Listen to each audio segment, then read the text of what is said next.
Hi, I'm Kristen. Hi, I'm Michelle. We're readers and writers. We're sci-fi and fantasy fans, and this is the best of all worlds.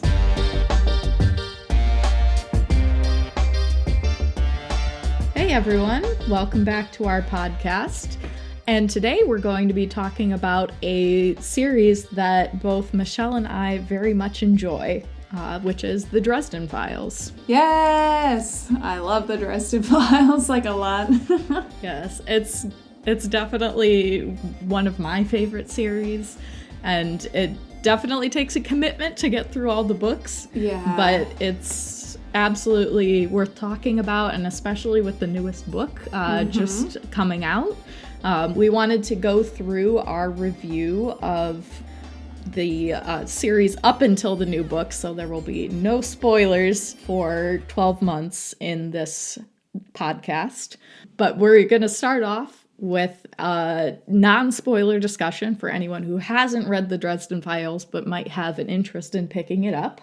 And then we'll transition into our spoilery thoughts about the whole series. Yes, and we will absolutely make sure that we have a recommendation for someone who's a little scared of the whole of the series, which I can relate to, as I was also petrified at how many books there were when I first heard about this series. I was like, are you kidding me? You want me to read 16 books? No way. And here I am. Yeah. But for a long series, like, honestly, it goes by really fast. Once you get into it, like, the books just fly through because they're just a good time. Yeah. And I think that's a perfect segue into one thing that I really have to say I love about this series is Jim Butcher's writing. Like, the first couple of books are all right, but as the story progresses, he progresses as an author significantly. Mm-hmm. But something Absolutely. He nailed from the very start is character voice. Dresden is a living, breathing human from the very start. Yeah, really well done character. And if you're reading the audiobooks, James Marsters does such a phenomenal job of bringing his voice to life. Like, the combination of the writing and the audiobook narration is so good. But if you're just reading it on paper or ebook, also extremely good too. Yeah, and one thing that I really like about James Marsters' voice acting is that he'll add tone and labored breathing and sarcasm, which really brings to life the character. You could read those lines completely differently and get a completely different interpretation of Dresden. But with James Marsters, there's no question. This is how Dresden feels. This is what annoys him. This is what makes him excited. There is no hiding it, and it's very fun. It's really well done, and highly recommend the audiobooks if you are an audiobook listener. It's well worth it, I would say. Yeah, and even if you're not, these are books you could, if you're enjoying it, if you enjoy these elements that we'll talk about, I believe that it'll be something that's very easy to get through audiobook or physical in a very short period of time. Mm-hmm. Yeah, it just flies through, so I think definitely one of the biggest strengths is it's just the pacing's just really good. Yes. There's lots of action, lots of humor, like the plot's always progressing forward, makes them just really readable and generally just a fun time. Yeah, no wasted space with the story, and it is a jam-packed story. The world building, when I read the first book, Stormfront, I just was so taken aback at how much was going on in that short period, and yet somehow it didn't ever feel like an overwhelming amount of data or information to learn. It all came up naturally, but at the same time, it was very extensive and dynamic. Yeah, and that's just the first book. Like, as the books go on, it just builds and builds, and I'd say that, personally, is my favorite thing about the Dresden Files, is just the world building is so fascinating, how there are so many different factions involved in this, magical community that Dresden lives in. And they interweave in the most fascinating ways. Like, you would never expect that, these vampires over here would suddenly be getting involved with these fae over here. And it's just, the way that Butcher, weaves everything together is just so interesting. And it just gets better and better the more the books go on. Like, if you love, interesting, complex world building, that's one of my favorite parts about the Dresden Files. I agree. I also like that it's all things that you've probably heard of. Like, he's not doing anything super innovative in terms of what kind of magic he's bringing into the story. Like, he's got vampires, he's got werewolves, he's got necromancers, he's got wizards, he's got dark wizards, he's got fairies, he's got fays, which are different. He's got demons, he's got ghouls, ghosts, like, the list goes on. It's almost like a mashup of every magical creature that you could think of in an urban fantasy setting. So it's very much so modern as well. I think it takes place starting in the early 2000s, if I remember right, up to basically modern day. So there's like technology you will recognize in these stories. But there's a fun little quirk about that technology as well. Dresden can't touch technology without blowing it up because his power does not integrate with technology very well. So he drives a beat-up Beetle, which is my favorite car, by the way, so I always love that. He is. And the imagery is just so funny to me.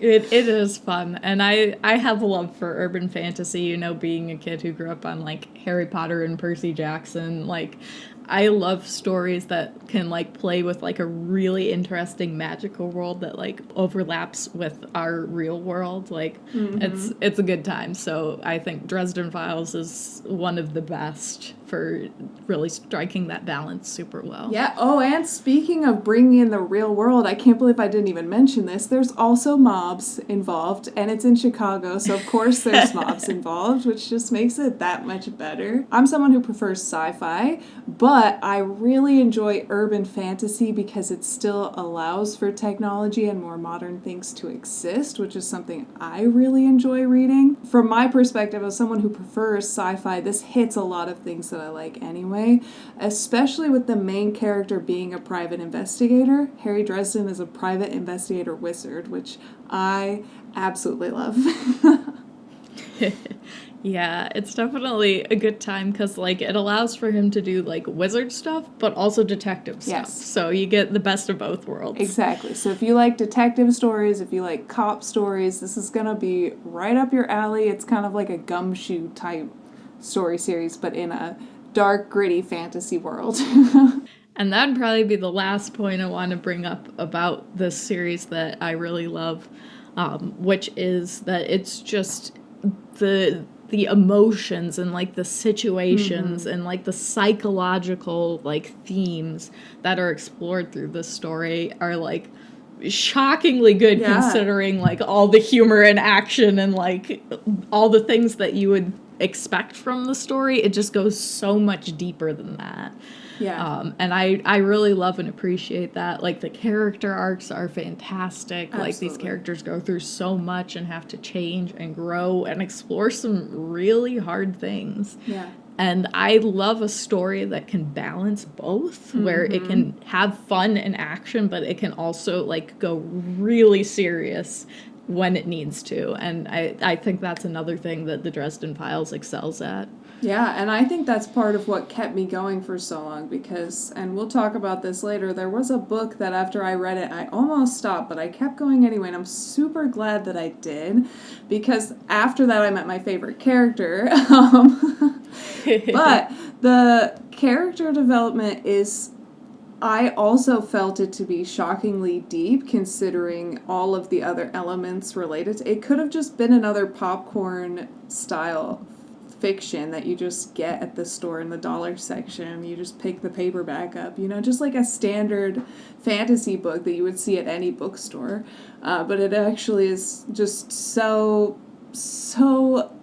gut-wrenching at times, the things that happen. And oh, yeah. He never forgets a consequence. If there is something that happened, he will make sure that it meant something and that people respond to that in a way that makes sense to their characters. So that causes some problems for characters because they have conflicting desires.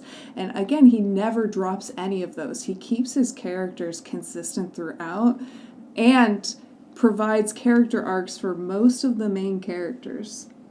or even most of the side characters have pretty solid character arcs. I think before we get into that, I think we should give some caveats to anyone who's looking to pick up the series, because there are a few things that I know will turn off some people. So I just want you to be aware of these things going into it. And you might have heard people talking about this on the internet before, because I think it gets talked about a lot, but I think that both of us agree, like, one of the number one issues that we have that comes up repeatedly throughout the series is just the way Dresden views women. Like, just every time a woman walks into the room, she's somehow super beautiful and sexy, and, like, he's thinking of her in a very sexual way, and it's uncomfortable. If that's something that will trigger you, I would be cautious. It personally, as someone who does not enjoy being in that kind of a perspective, viewing women that way, I was able to get past it. Like, it wasn't enough to turn me off from the series, because I think overall Dresden still acts very respectfully toward women. It's just his internal monologue that is a little uncomfortable. And for me, like, it's something I kind of expect, especially from books of the early 2000s. You just know, like, especially if it's written by a male, there's gonna be, all the female characters are gonna have big boobs, big butts, tiny waists. They're gonna be super hot, like... I mean, how else is he going to have a love interest if they're even, like, moderately homely? Like, there's no way they'd be a love interest. So, you know, they've got to be super sexy. But where it crosses the line for me is when that gaze gets turned upon a 13-year-old. Like, that's where the line got crossed for me. Where it turned into a little bit of inappropriate to the max. That's definitely something to keep in mind. Like, I think it really gets better, like, as the books go on. It becomes a lot less prevalent. It does. But especially in the early books, there is a lot of it. So if you can get past that, the series is fantastic. You've already heard us recommending all the good things about it, but that is definitely a thing that is present that people should be aware of going into the series. It is, and if you're worried about specifically him turning towards a 13-year-old, you can look to find out exactly what that book is so that you can be warned ahead of time, because it is mostly just in a couple of books as she goes from 13 to of age, and I still feel, like, uncomfortable after she hits of age, because he's, like, clearly a lot older than her. Things happen. It gets weird, but I feel like it's not as emphasized as the story gets on, and he has much bigger problems. That also kind of leads me into, like, probably one of my other main criticisms is that, at least especially at the beginning, it felt like Dresden was a little bit of a self-insert character. You know how when you're reading a story and you just really feel like this is the author playing out their fantasies for us all to read and watch?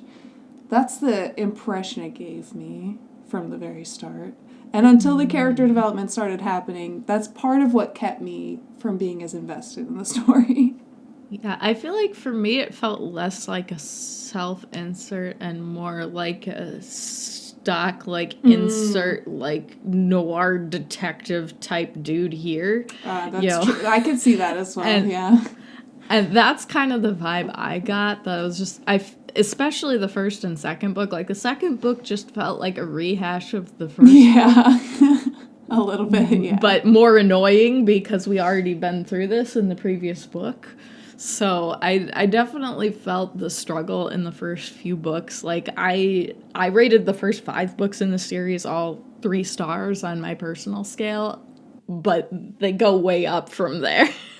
I disagree with some of those ratings, but I mean, that's to each their own. For me, it's just the first couple that weren't as good. I think I actually gave the first one a 4 and then the second one a 3 because I really like some of the things in 3 and 4. But again, when you compare them to, like, the bigger picture of this series, they go down. But from an actual reading perspective, 3 is when I started being like, okay, I'm interested. You've got me. I'm going to keep going. So yeah, these problems are, in the grand scheme of things, minimal. It's just a little, it can be uncomfortable, and if you're uncomfortable with some of those ideas, yeah, you might look up some spoilers to protect yourself just to know. But I think for the most part, at least I was able to get past them. Same. I think really the key and what kept me reading was knowing, like, hearing people on the internet talk about, like, no, like, it gets so much better, like, it's absolutely worth it to push through those first few books, even if you're struggling at the beginning. Absolutely. And that kind of leads us into something else we wanted to talk about before we get into spoilers, which is to recommend one book that if you read nothing else of the series, you could read this book. So the books that we chose are early enough in the series that there's not huge spoilers or like character development that's happened yet. But also these are really fun books that could act as standalone, and if you really like them, may make you decide to read the whole series. So the book that is my personal favorite, okay, I'm going to set the scene. Harry Dresden is given a case. And this case leads him to walk right on into a porno set.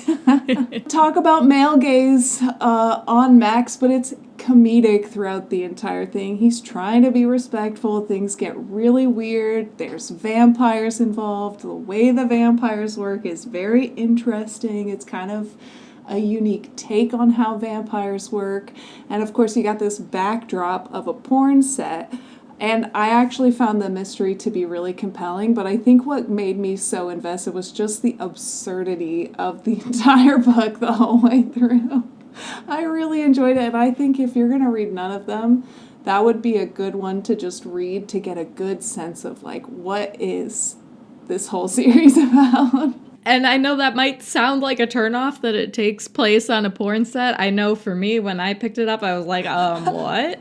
But it actually, that was, believe it or not, the first Dresden book that I was like, okay, I actually really enjoyed this one. I don't know how it worked, but it worked for me. It was a good story. But if I personally had to recommend one to get into the series, like if you want to get past the slower beginning, I'd recommend book 7.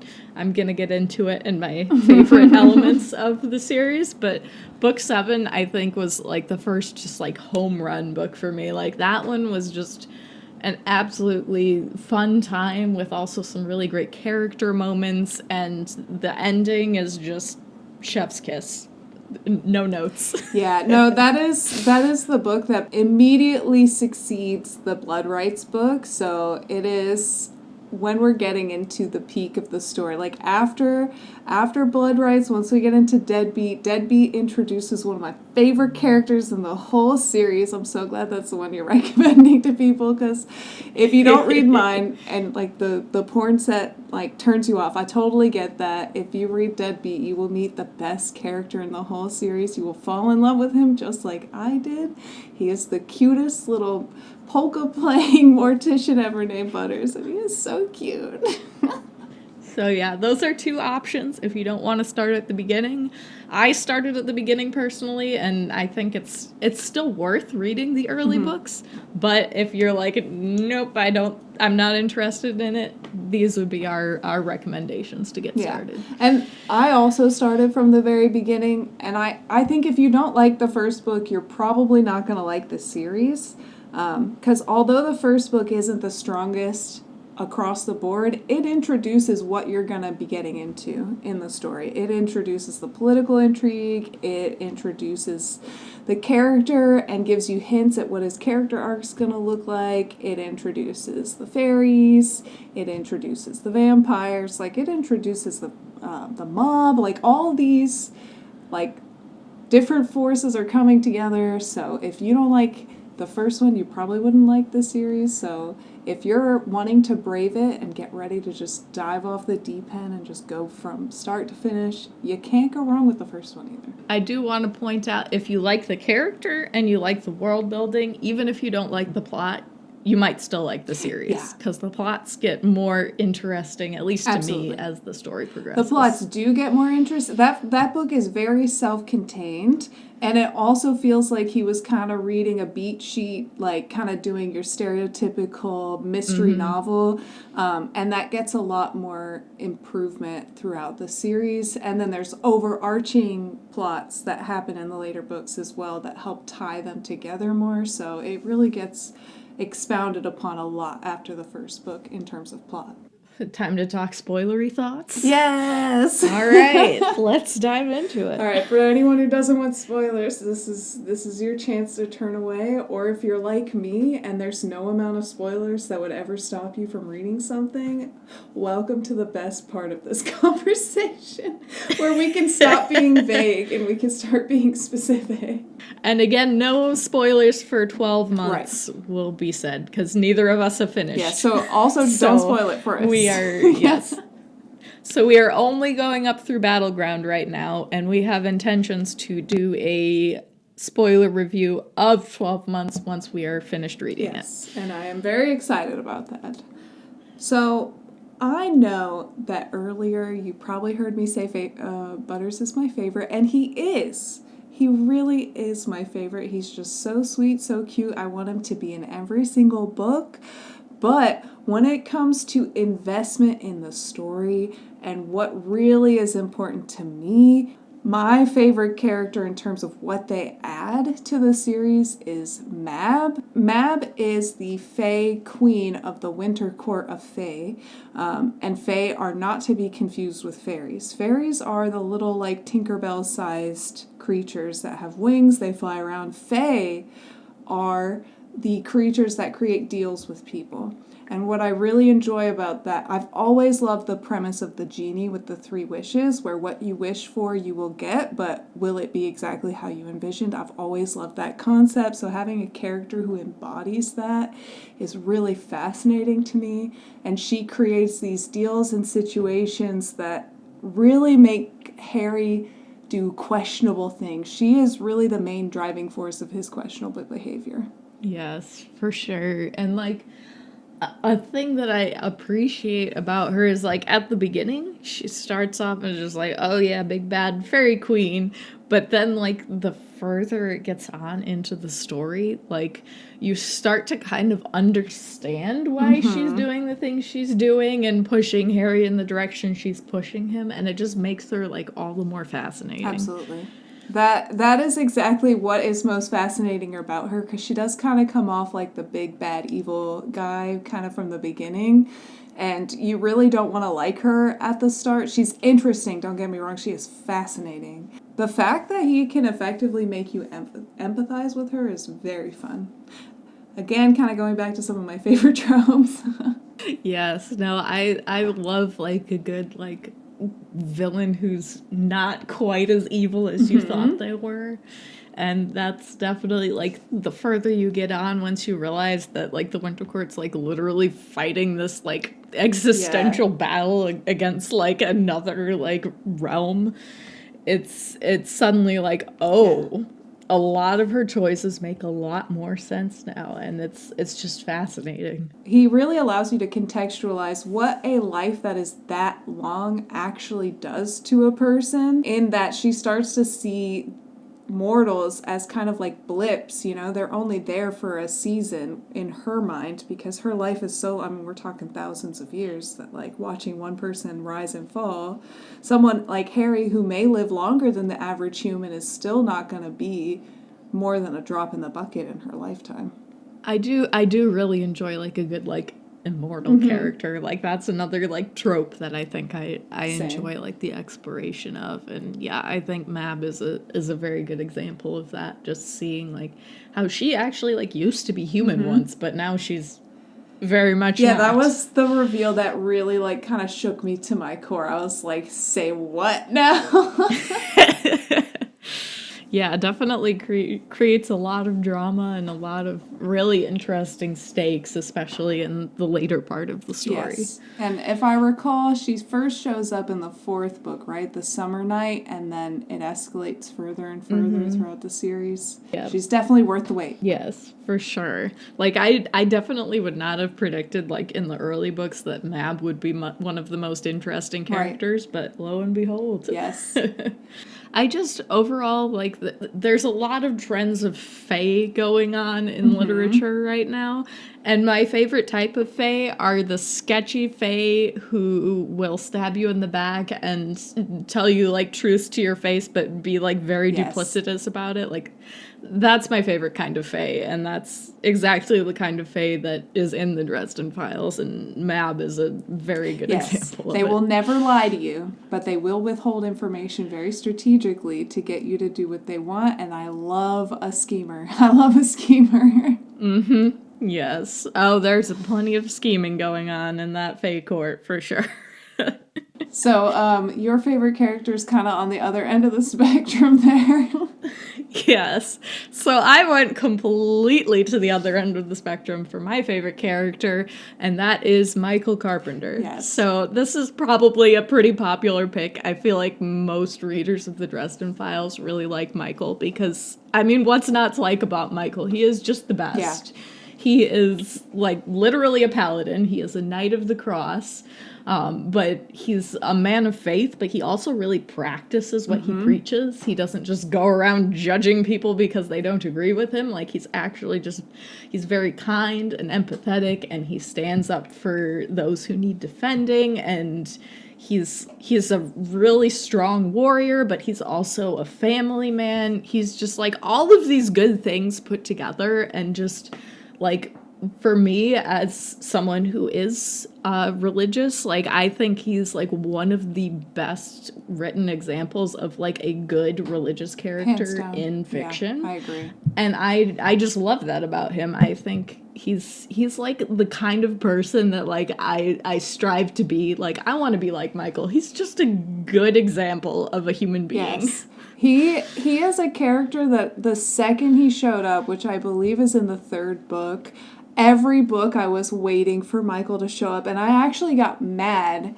when there were books that he didn't show up in because I like Michael. That he is in my list, and actually if Kristen hadn't put him as her favorite character, I would have. So I love Michael so much. He's so good. And so my favorite book, there's quite a few that are tied for being near the top, but currently what I'm ranking as my favorite is Skin Game, and unabashedly one of the reasons for that is because Michael comes back, and I was so excited. I'm like, yes, we get Michael back, and it was amazing.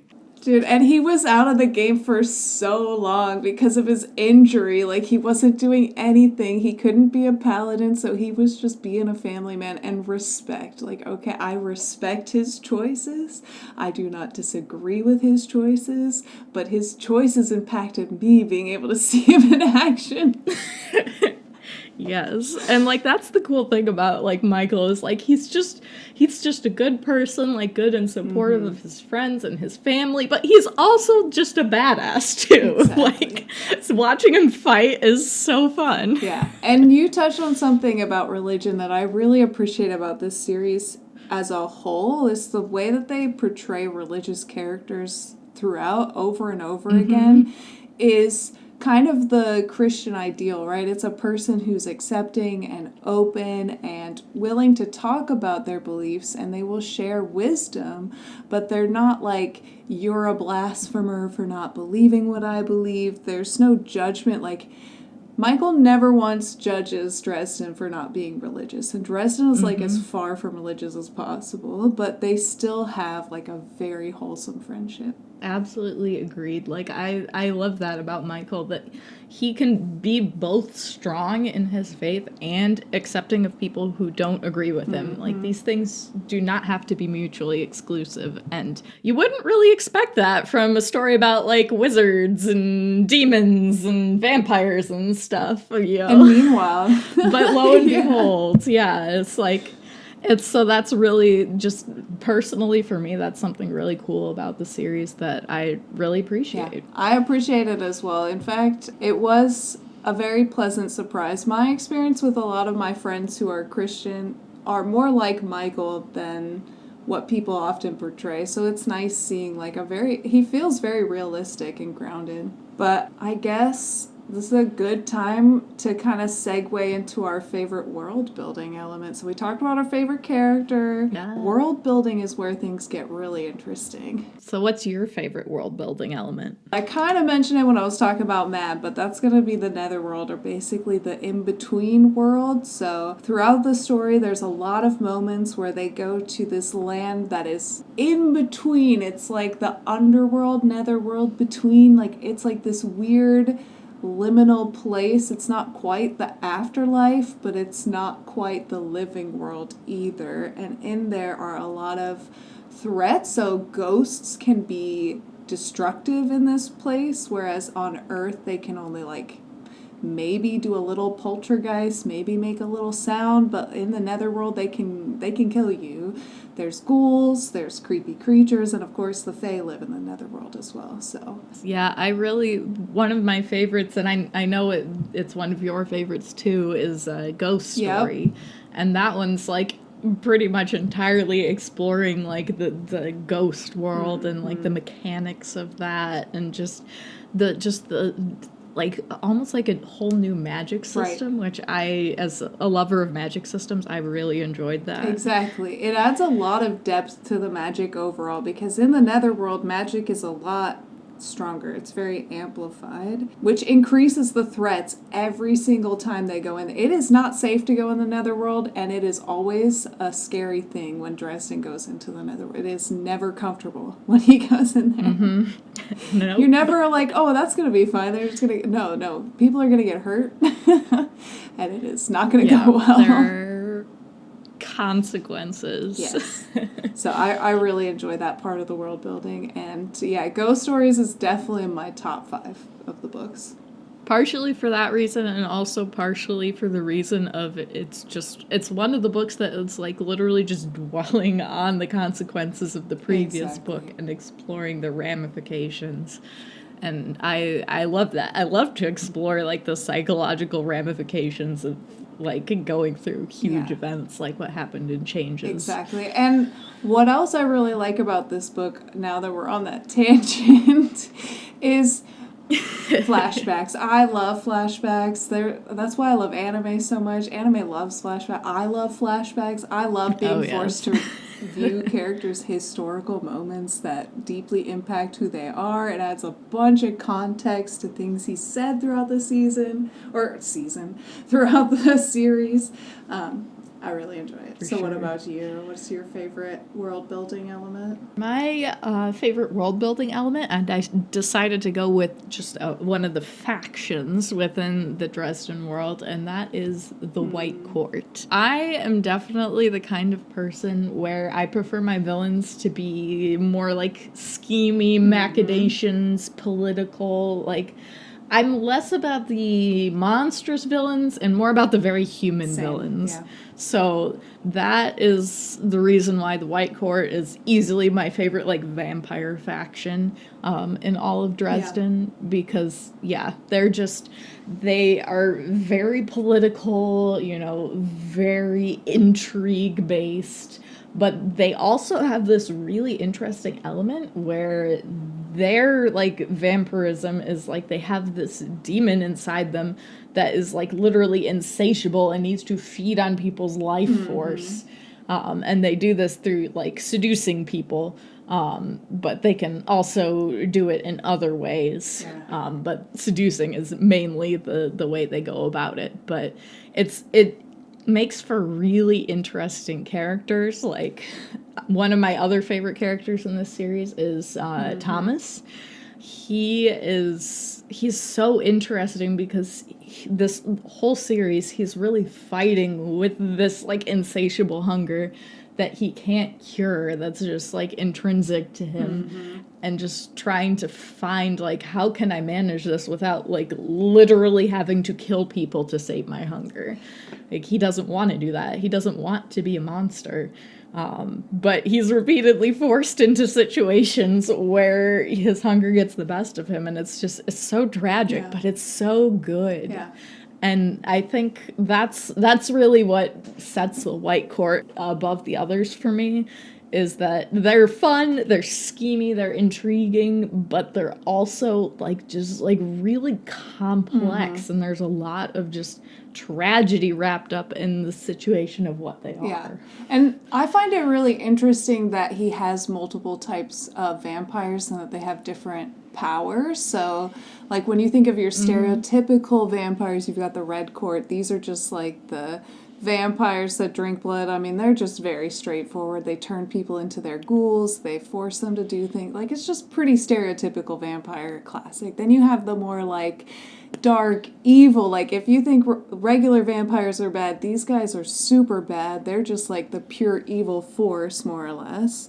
They're more, like, necromantic almost.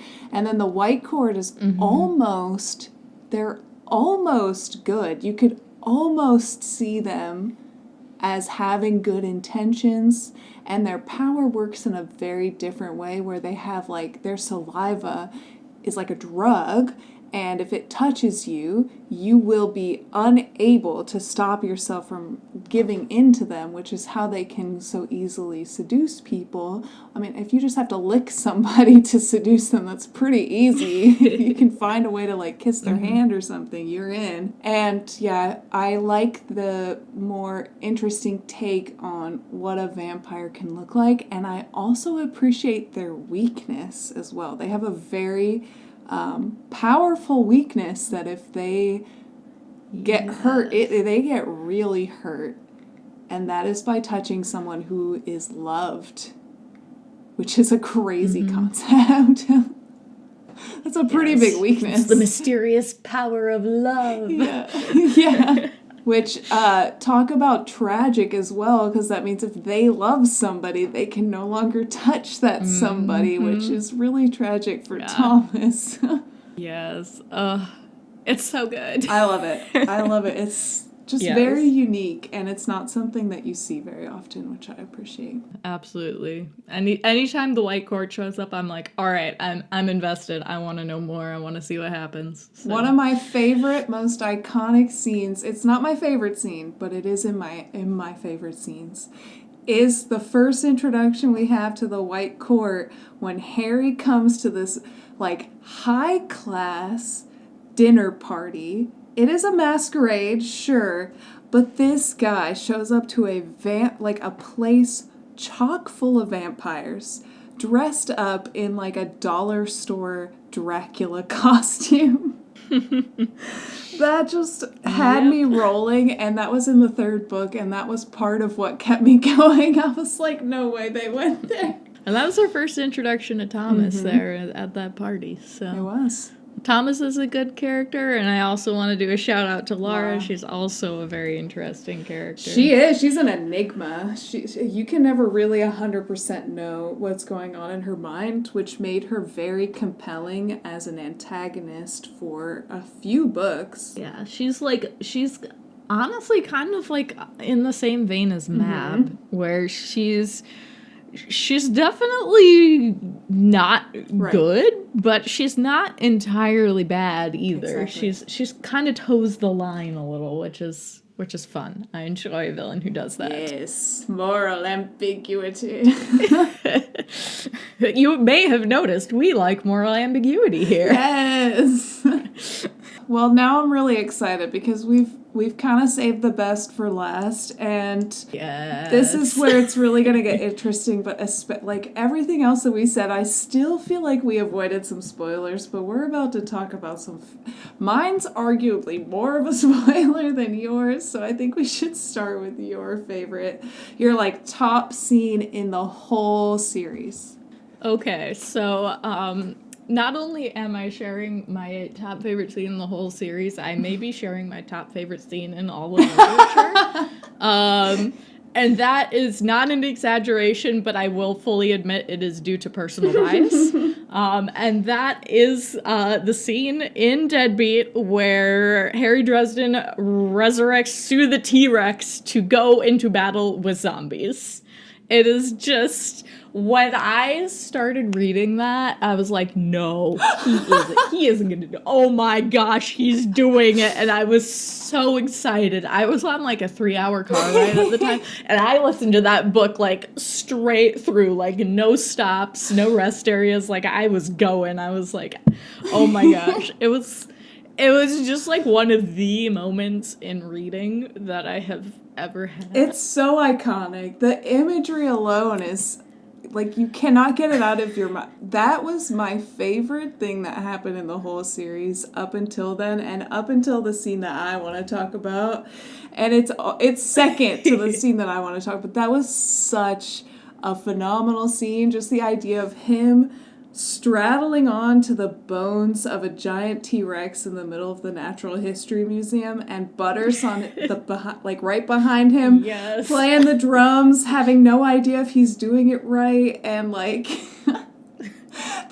Poco will never die. Poco will never die. And they're just like walking around the streets of downtown Chicago killing zombies with a zombie T-Rex. Like that's just so perfect. I love it so much. For the cool factor alone, this is just one of the coolest things ever. But the reason I say it's one of my favorite scenes in literature is because I grew up in the Chicago suburbs, and as a child, I loved dinosaurs. And so, like, any chance I got, I'm like, oh, we gotta go to the Field Museum and see Sue. So, like, that was Chicago to me as a child. We would go to Chicago, we would go to the Field Museum, we would go see Sue. So, like, I was basically watching Harry Dresden resurrect my childhood and ride it into battle with zombies. And, like, it was just, that just added, like, an entire level of awesomeness that, like, other people probably aren't getting from it, but, like, it's just, it was so cool. I was like, that is the best thing that has ever happened. So I'm a little bit passionate about this and definitely biased, but that moment in Deadbeat is just one of the best things ever. I think even without the bias, like, setting that aside, it's still iconic as heck. Like, that is just such a powerful, fascinating, hilarious scene. I never expected. That was, like, probably the last thing. I knew they went to the Natural History Museum, but I never even once considered that they're gonna take the bones of a dinosaur and turn it into, like, gonna animate it and necromance it. Like, yes. I know. Like, I didn't see it coming until, like just before it was about to start happening, and then I'm like, my brain went, wait, are you gonna, oh my gosh. I was so excited. Yes. But anyway, moving on to your favorite scene. And you know what? If your scene had the level of emotional impact that my scene had, it probably would have been at first. Because the iconography of this scene is really powerful. You've got this, like, pyramid, and there's a bunch of red court vampires everywhere. There's, like, this ritualistic killing field surrounded by different vampires to keep them in. You've got a mad king, like, demanding that he be murdered, and it's, like, really intense. It's very visually stunning, but what really hit me was the choice that was laid in front of Dresden, that he had to choose, is he going to kill the love of his life in order to protect their child? Because for some reason, the way the magic works, if you kill the last of the line in this ritual, it was a death curse, and they originally had planned to kill Dresden with it and his entire line. So they were going to kill his daughter, to kill him, to kill anyone that was, related to him, Thomas, anybody, in order to end his line. And what they did instead, or what he did, is he somehow, despite up until this moment, he's been a white knight.